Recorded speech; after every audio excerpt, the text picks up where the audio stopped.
પોરબંદરના રાણાવાવના station manager ચાલુ ટ્રેનમાં ઉતરતા બાળકીનો જીવ બચાવ્યો.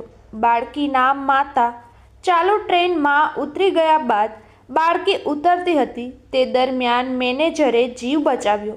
બાળકી સ્ટેશન અને ટ્રેન વચ્ચે ફસાય તે પહેલાં જ યુવા મેનેજરે બહાર ખેંચી લીધી હતી.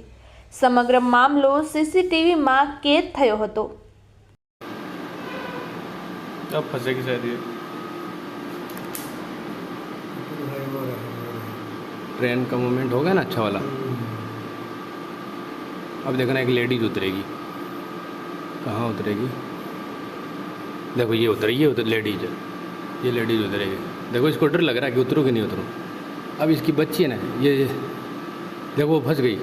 अब देखो